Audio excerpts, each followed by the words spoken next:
할렐루야. 주님의 이름으로 다시 한번 여러분을 환영합니다. 제 개인적으로는 오늘이 저희 아버님 부고를 들은 지 1주년이 되는 날입니다.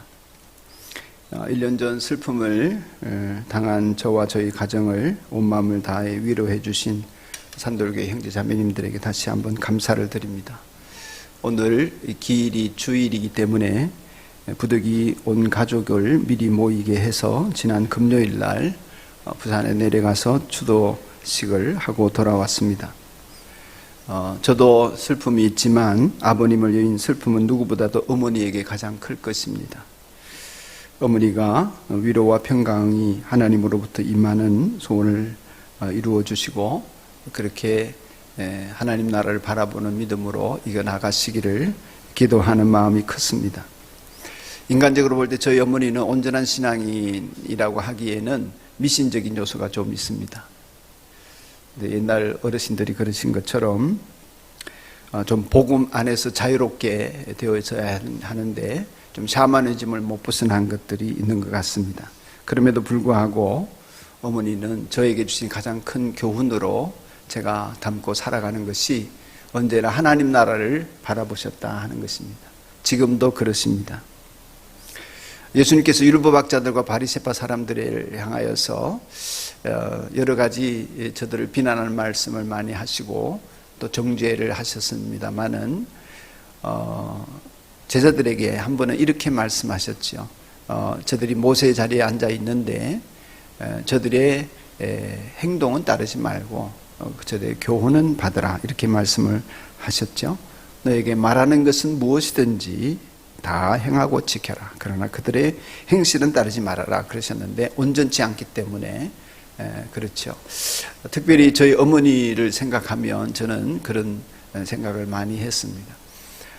비록 내 마음과 안 맞는 행실은 있을지라도 그러나 어머니의 신앙과 또 말씀은 내가 잘 행하고 따르리라 이런 생각을 많이 했댔습니다. 그래서 그런 신앙을 어릴 때부터 가지다 보니까 남들이 좀 잘못된 예언을 저에게 하거나 잘못된 기도의 내용을 알려줘도 저는 무조건 아멘 하는 편이었습니다. 그래서 말도 안 되는 얘기를 자기가 기도했는데 저를 보니까 이렇더라 이렇게 얘기를 해도 아멘 그렇게 하는 습관이 들어 있습니다. 그 뒤의 결과는 하나님께서 아실 테고 저는 그 사람들의 말을 듣고 지키려고 애를 쓰는 편이었습니다. 행위가 따르지 않는 부족한 사람들일지라도 온전한 말씀을 전할 수는 있는 거죠. 그래서 저는 이 시간에 저도 이렇게 설교하는 것 아니겠습니까? 예?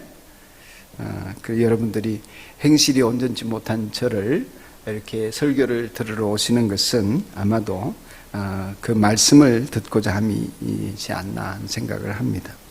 저희 어머니가 저에게 늘 교훈으로 주셨던 핵심 메시지는 앞서도 말씀드린 것처럼 하나님 나라를 바라보는 삶이었습니다. 그렇다고 어머니가 얼마나 하나님 나라를 바라보고 살았느냐 이런 거는 묻지 마세요. 그러나 정말 하나님 나라를 사모하는 기준으로 늘 말씀을 하셨습니다. 실제로 마음 깊이 하나님 앞에서는 두려움을 자주 말씀하셨습니다. 세상에 무슨 일을 했는지, 어떤 말을 했는지, 어떤 생각을 하면서 살았는지 여기에 대해서 하나님 앞에 가면 CCTV 찍히듯이 우리의 은행 심사가 다 드러날 것이라고 늘 말씀하셨습니다. 그날 부끄럽지 않기 위해서 세상이 아니라 하나님 나라의 기준에서 어떻게 살아가야 할까 이런 고민을 늘 하고 계신다는 것을 저에게 말씀해 주시고 늘 강조하셨습니다. 그래서 저도 목회를 하면서도 목사가 되었지만은 하나님 앞에 설 때에 나는 어떤 목사인가, 어떤 모습, 그러기 위해서 난 지금 어떻게 살아야 하나 늘 진지하게 생각하는 편입니다.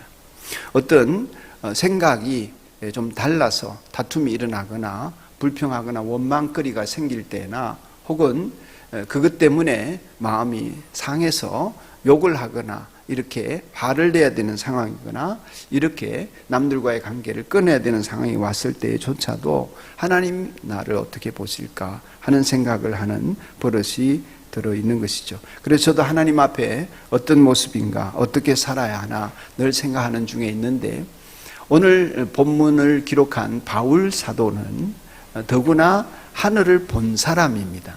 그는 경험적으로 환상 속에서 삼층천이라 불리지는 셋째 하늘에 다녀왔다, 이렇게 그는 간증을 했었습니다. 천국을 체험한 사람이니까 얼마나 천국에 가고 싶고 또 그 천국의 삶을 누리고 싶었겠습니까? 그래서 그는 소원이 지금 천국 가는 것이다, 이렇게 자주 말을 했던 것 같습니다.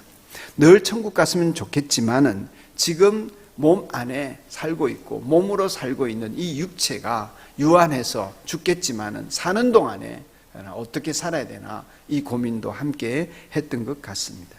일부분이지만 놀라운 경험을 하고 그 하나님 나라를 생각할 때마다 가슴 뛰는 바울 사도는 하나님이 빨리 자기를 불러주시면 좋겠다, 고난 많고 핍박이 있고 유한한 이 인생에서 자유함을 누렸으면 좋겠다, 이런 생각을 늘 했던 것이죠. 그래서 오늘 본문으로 택한 고린도후서 5장 8절에 보면 우리는 마음이 든든합니다, 이러면서 하는 말이 뭐냐면 우리는 차라리 몸을 떠나서 주님과 함께 살기를 바랍니다, 이랬습니다. 그냥 세상 사람들이 살기 싫어서 죽고 싶다, 이런 말을 하는 게 아니라 정말 하나님 나라에 가기 위해서 지금 나를 육신의 몸에서 불러주셔서 천국 갔으면 좋겠다, 이런 간절한 소원을 안고 살았던 것입니다. 여러분, 심판대 앞에서 어떤 사람일까 가는 것도 중요하지만 지금 이 세상에서 어떻게 살아야 되나, 지금 못 가기 때문에 세상을 사는 동안에 어떻게 살아야 되나, 그런 심부름을 잘하는 사명자가 되기를 원했습니다. 그래서 10절에 이렇게 이야기하고 있습니다. 같이 한번 읽어보겠습니다. 10절, 고린도후서 5장 10절 시작. 우리는 모두 그리스도의 심판대 앞에 나타나야 합니다. 그리하여 각 사람은 선한 일이든지 악한 일이든지 몸으로 행한 모든 일에 따라 마땅한 보응을 받아야 합니다. 아멘. 유진 피터슨 목사님이 쓴 메시지 성경에는 조만간 우리는 우리의 처지와 관계없이 우리 하나님을 대면하여 뵙게 될 것입니다, 이렇게 쓰면서 그는 이렇게 이 말씀을 이해했습니다. 우리는 그리스도 앞에 나아가 선한 행위든 악한 행위든 우리가 행한 일에 마땅한 결과를 받게 될 것입니다. 상을 받기도 하고 벌을 받기도 하고 그렇게 될 것이라고 말씀을 하고 있는 것입니다. 그래서 바울 사도는 결심했습니다. 그 결심이 9절에 있는데 또 한번 같이 읽겠습니다. 시작. 그러므로 우리가 몸 안에 머물러 있든지 몸을 떠나서 있든지 우리가 바라는 것은 주님을 기쁘게 해드리는 사람이 되는 것입니다. 아멘. 분명한 삶의 목표를 정했던 것입니다. 몸 안에 있든지 하는 것은 살든지 그 말이에요. 몸 밖에 있든지 하는 것은 죽든지 그 말이에요. 몸 안에 있든지 하는 말은 세상에서 사는 것이고 몸 밖에 있든지 하는 것은 천국 가는 것입니다. 그래서 세상에서 살든지 천국에서 가서 살든지 간에 자기의 삶의 자기 존재의 목표를 정했는데 하나님을 기쁘시게 하는 사람이 되는 것이다. 분명한 목적이 정해지고 방향이 정해지면 사는 것이 쉽습니다. 기준이 정해져 있으니까요. 많은 사람들의 세상살이의 어려움 중에 하나는 사는 기준이 애매모호하다는 것입니다. 그래서 이랬다 저랬다 좌지우지 우왕좌왕 갈팡질팡 하다가 어느새 인생이 끝났다, 이렇게 되어집니다. 미리부터 이 목표와 방향을 잘 정하고 간다면 인생에 실수가 없을 수는 없겠지만은 그 모든 것이 이 방향에서 합력하여 선을 이루게 하나님 역사하실 것 같습니다. 우리 교회 표어가 제가 목회 초창기부터 목회 표어라 할 수 있는데 정해놓은 것이 있습니다. 그것은 하나님을 기쁘시게, 가정을 행복하게. 우리 가정의 가훈도 경천애인, 하나님을 공경하고 사람을 사랑하는 것입니다. 하나님을 기쁘시게 하고 가정을 행복하게 하는데 하나님을 기쁘시게 하는 주제를 가지고 설교를 많이 못했습니다. 마침 오늘 본문 속에 이 단어가 나와서 하나님을 기쁘시게 하는 제목으로 말씀을 나누게 되었습니다. 하나님을 기쁘시게 해드리는 사람이 되는 것이 우리가 바라는 것입니다. 이렇게 표현했습니다. 여기 바란다는 것은 그냥 그랬으면 좋겠다 이렇게 생각하는 것이 아니라 열망한다는 뜻입니다. eager, 그저 간절히 바래서 야심을 갖고 있는 것입니다. 여러분, 지난 주간에 우리나라의 야당 당대표가 선출되어지는 아주 그런 선거 경선 결과를 우리가 지켜보았습니다. 5명의 최종 후보가 나와서 그들이 연설을 하거나 말을 하거나 인터뷰를 하는 것을 보면 여러분 어떻든가요? 듣기에 참 좋았습니까? 보기에 또 좋았습니까? 제가 볼 때에는 그들의 야망을 이루기 위해서 그저 할 말 못한 말을 막 하고 서로 비난하고 진흙 싸움을 하는 것을 보았습니다. 야망이 있는 사람은 그 야망을 이루기 위해서 심지어 죄 짓는 일이나 남을 짓밟는 일이나 남을 해코지하는 일을 여지없이 그저 사정없이 하는 경향도 있습니다. 근데 여기 오늘 말씀 속에서 바란다 하는 것은 어떤 목표를 이루기 위해서 최선을 다하는 것입니다. 금메달을 따기 위해서, 자기 어떤 뜻을 이루기 위해서, 그 일을 위해서 물질이든 시간이든 재정이든 아끼지 않고 쓴다는 것입니다. 그런 간절함으로 바라는 바람이 무엇이라고요? 하나님을 기쁘시게 해드리고자 하는 열망이 생기게 되었다 하는 것입니다. 그것이 왜 그래 됐나? 우리는 이 세상이 다가 아니고 천국에 갔을 때 하나님의 심판대 앞에 서게 될 것이기 때문이다, 이렇게 말씀하고 있는 것입니다. 여러분, 우리가 이미 그런 생각을 하고 계시는 분들도 있겠지만은 세상에 있는 모든 삶은 하나님 앞에 갔을 때에 하나님을 기쁘시게 하는 것이 아니라면 다 무익한 것입니다. 아무 소용없습니다. 이 표현을 다른 성경에서 바울 사도는 말하기를 그 모든 것은 배설물과 같다, 이렇게 얘기했습니다.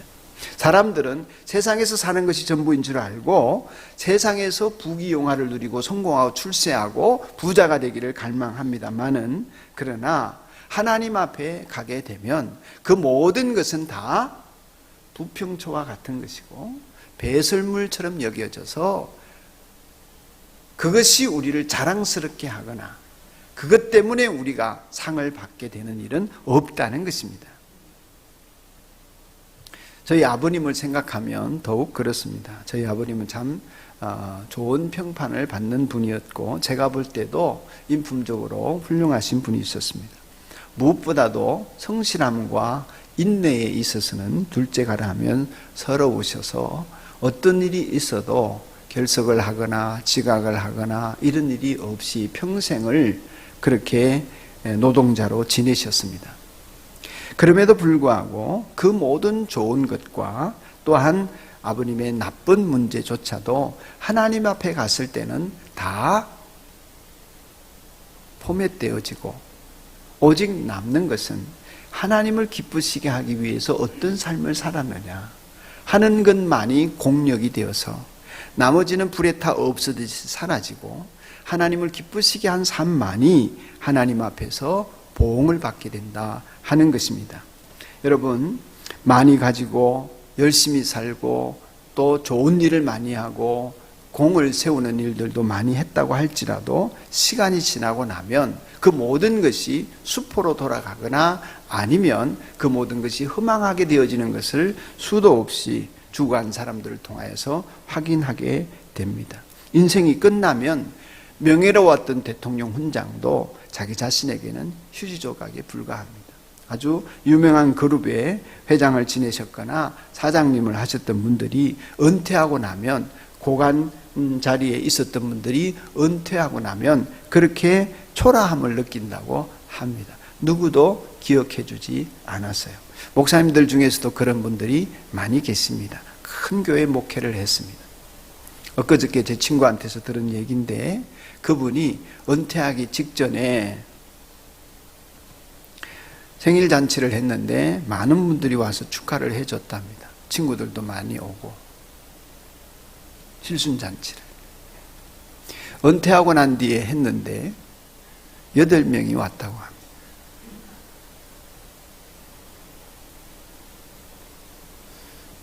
주변에서 이미 여러분들이 많이 들으시는 이야기입니다. 사람들은 한 번 사는 인생 한번 못 떨어지게 돈과 명예를 얻고 멋지게 성공하고 그러고 싶습니다. 저도 그랬으면 좋겠습니다. 그러나 하나님을 기쁘시게 하는 일은 그런 것들과 별개의 문제일 때가 많습니다. 때로 세상에서 멋지게 되고 하나님 나라에서 멋지게 되는 일이 가능하기도 하겠지만 저를 생각하면 쉬운 일이 아닙니다.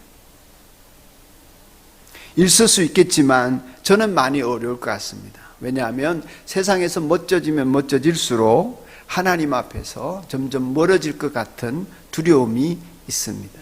세상에 있는 것들을 쓰고 집에서 좋은 것들을 누리느라 하나님 앞으로 가까이 나아가는 것은 게을리할 수 있기 때문입니다. 그래서 안 하는 것은 아닙니다만 성공을 주님께서 이렇게 말씀하셨습니다. 주님, 제자들이 묻습니다. 세상에서 구원을 얻는 사람이 적겠습니까? 얼마나 될까요? 얼마나 많을까? 이렇게 안 묻고 구원 얻는 사람이 적겠습니까? 이렇게 물을 때 예수님께서 하신 말씀이 있습니다.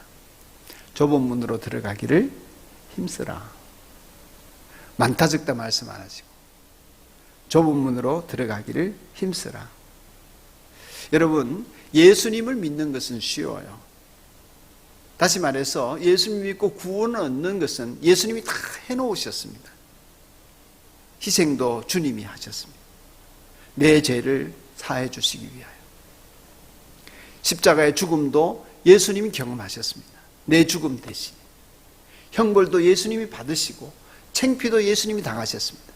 내 죄 때문에 내가 당할 모든 창피스러움과 고통과 죽음을 천벌을 예수님 대신 받으셨습니다. 그래서 우리는 그 사실을 믿고 예수님을 맞아들이면 우리는 믿는 사람이 되고 예수님을 따르는 사람으로 살아갈 수가 있습니다. 그 시작입니다. 그건 주님이 다 하셨기 때문에 우리는 쉽습니다. 예수님 영접하면 선물로 구원을 얻는 것입니다. 그러므로 내 죄 때문에 일어날 모든 수치와 벌들을 다 예수님의 공로로 나는 공짜로 얻게 되어지는 것입니다. 그러나 그에 비해서 예수님을 믿는 믿음으로 신앙생활을 살아가는 것은 좁은 문이요 좁은 길입니다.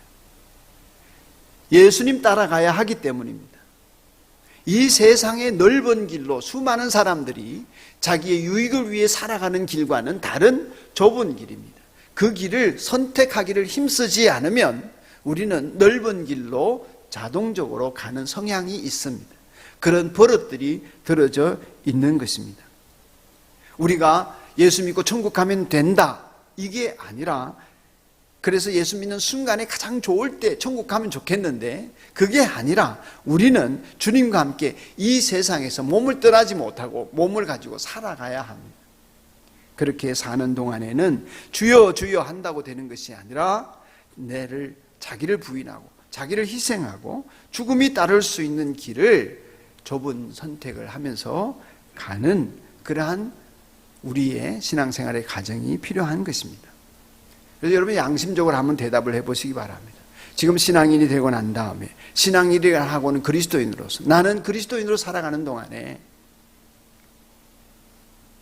하나님이 보시기에 좁은 문을 선택하며 가는 것을 즐거워하고 그래서 하나님을 기쁘시게 하는 일에 내 전심을 들이며 살아오는 사람인지 자기를 돌아보기 바랍니다. 아니면 주변을 한번 보시기 바랍니다. 우리나라에 1,000만 명 가까운 그리스도인이 있다고 합니다. 그 1,000만 명 가까운 그리스도인이 남을 정죄하기 위함이 아니라 현실을 정확하게 보아서 판단을 하기 위해서 한번 생각을 해보시라는 말이에요. 그 사람들이 다 험한 길, 좁은 문을 선택하며 가고 있습니까? 그래서 하나님을 기쁘시게 하려는 험한 길에 서 있습니까? 입으로는 아멘 하지만 하나님을 기쁘시게 하는 좁은 길에 서 있는지 우리는 살펴봐야 할 것입니다. 이렇게 질문해 보시면 더 쉽습니다. 여러분이 평생 안고 있는 가장 진지한 고민이 무엇입니까?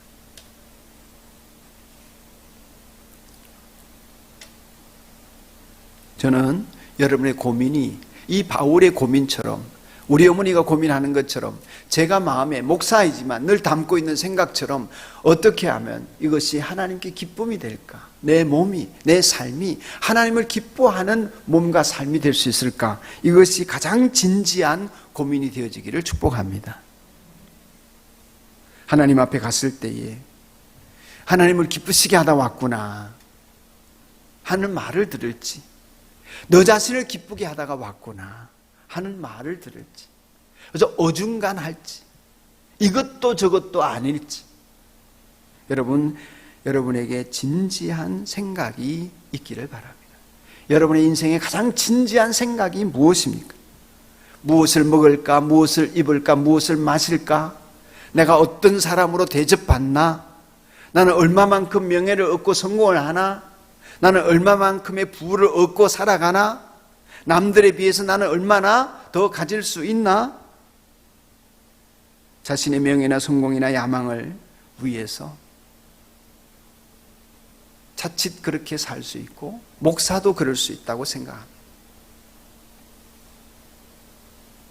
사람은 모르지만 하나님은 아십니다. 이 목사가 자기 야망을 위해서, 자기를 기쁘게 하기 위해서 목회를 성공하려고 애쓰는 건지, 하나님을 기쁘시게 하기 위해서 자기를 드리는 사람인지 사람들은 모릅니다.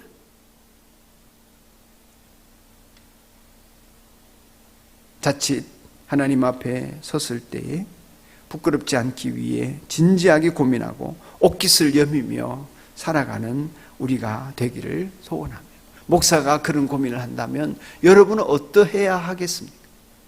아유, 목사님도 그럴 수 있습니까? 그럴 수 있습니다. 우리가 바라는 것은 세상에 사는 동안에 하나님을 기쁘게 해드리는 사람이 되는 것입니다.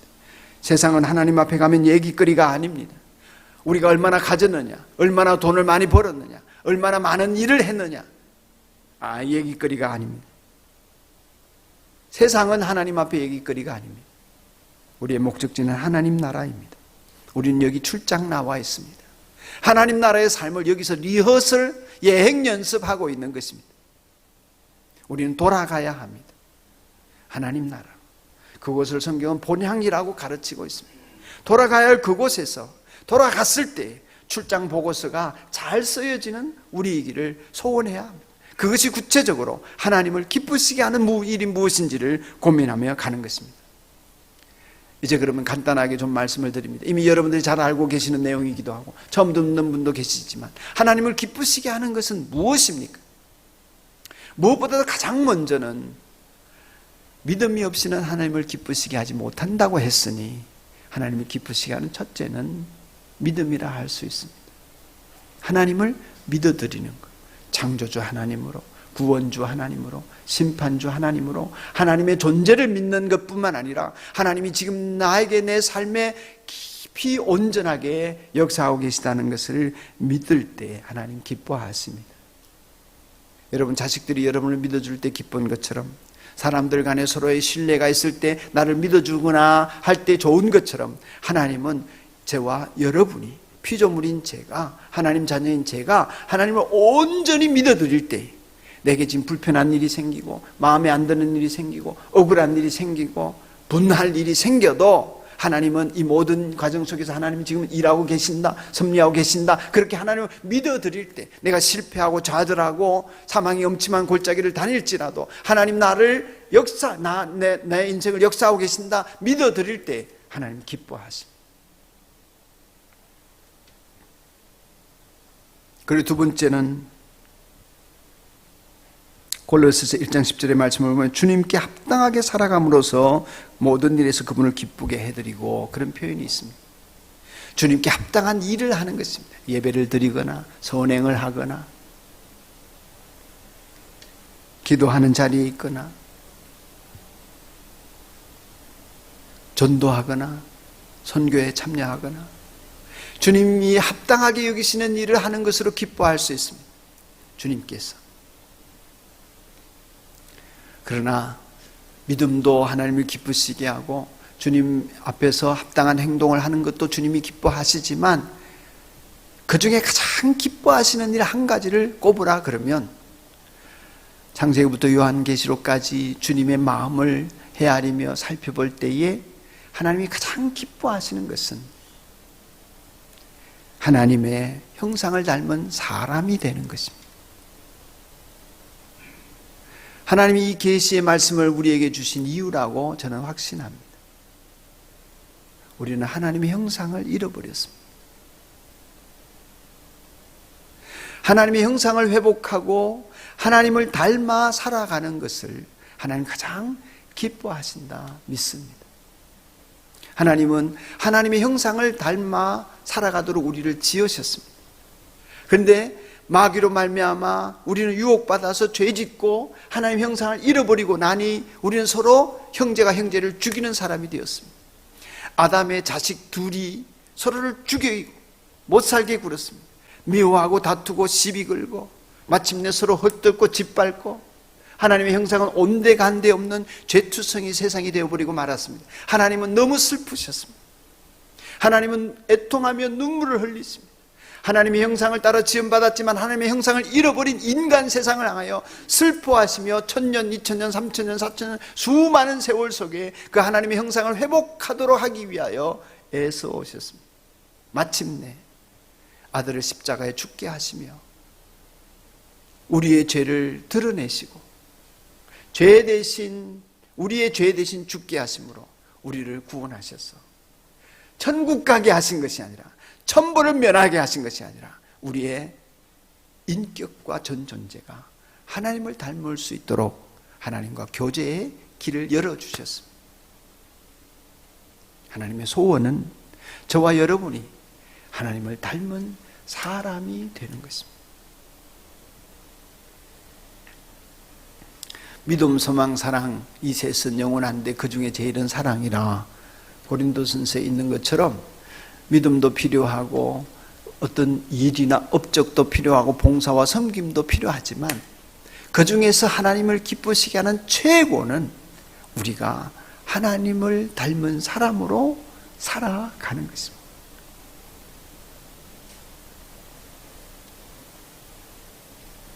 너의 하나님 여호와가 너희 가운데 계시니 그는 구원을 베푸실 전능자시라. 그가 너로 인하여 기쁨을 이기지 못하시며 그 너는 하나님을 믿고 하나님의 형상을 닮아 하나님의 사람이 되어져 있는 모습을 가리키는 것입니다. 무슨 일을 해서가 아닙니다. 많은 헌금을 해서가 아닙니다. 무슨 업적을 남겨서가 아닙니다. 하나님을 닮은 사람이 되어 있을 때 하나님 가장 기뻐하시는 것입니다. 그래서 그리스도의 장성한 분량에 이르도록 그리스도의 형상을 이루도록 주님께서 우리를 빚어가시도록 그렇게 성경은 끊임없이 메시지를 주고 있는 것입니다. 부모님들, 자녀를 향한 여러분의 소원이 무엇입니까?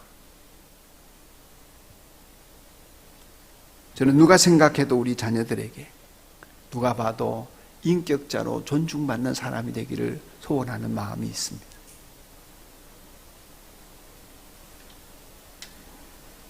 성공도 필요하고 부자 되는 것도 좋고 공부 잘하는 것도 좋고 출세하는 것도 좋습니다.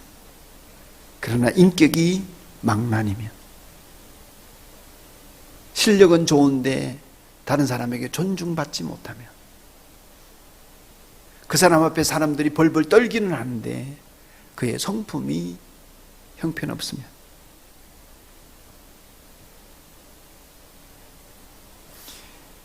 요즘 점점 더 개같이 벌으랬다 돈만 벌어라 성공만 해라 출세해라 그러면서 자식과 자신의 인격에 대해서는 등한시하는 성향이 점점 많아지는 이 시대에 정상적인 부모라면 자식에게 사람답게 살아라 인격자로 살아라 하지 않겠습니까? 하나님이 여러분을 향한 가장 큰 소원도 그러리라 믿습니다. 우리를 향하신 하나님의 소원은 하나님의 형상을 닮은 사람이 되는 것입니다.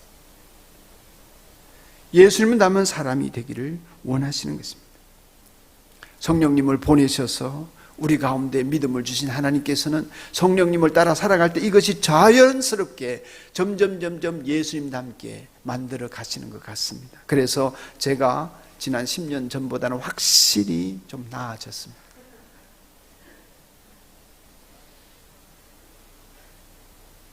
세월이 흐르면서 점점 성품과 개성과 개인의 습관과 기질과 사고방식과 가치관들이 점점 좁은 문을 선택하며 갈수록 예수님의 인격과 성품이 드러나도록 성령이 우리 안에 역사하시는 것입니다. 예수님 닮은 사람의 인격이 형성되도록 성령님이 역사하시는 거예요. 성령님의 열매를 맺게 하십니다. 성령님이 우리를 사랑하게 만들어 주십니다. 성령님이 우리를 오래 참게 만들어 주십니다. 성령님은 우리를 기뻐하게 만들어 주십니다. 할렐루야. 성령님은 우리로 하여금 정말 이 세상에 참을 수 없는 것을 참게 만들어 주시고 신실하게 만들어 주십니다. 성령님은 선하게 만들어 주십니다. 성령님은 예수님을 닮아 온유하게 만들어 주십니다. 성령님은 우리를 절제하게 만들어 주십니다. 못 참겠는데 성령님이 우리 안에서 참도록 해 주십니다. 성령님, 예수님이 그렇게 하셨으니 제가 참을게요. 예수님이 그렇게 하셨으니까 내가 사랑할게요. 예수님이 그렇게 하셨으니까 용서할게요. 예수님이 그렇게 하셨으니까 용납할게요. 그래서 예수님을 오래 믿어온 사람들 옆에 있으면 편안해집니다. 예수님 오래 믿고 잘 믿어온 사람 옆에 있으면 편안합니다. 예수님 옆에 있는 것처럼. 여러분이 저를 통해서 그렇게 느끼면 좋겠습니다. 불편하신. 그렇게 인정되면 좋겠습니다.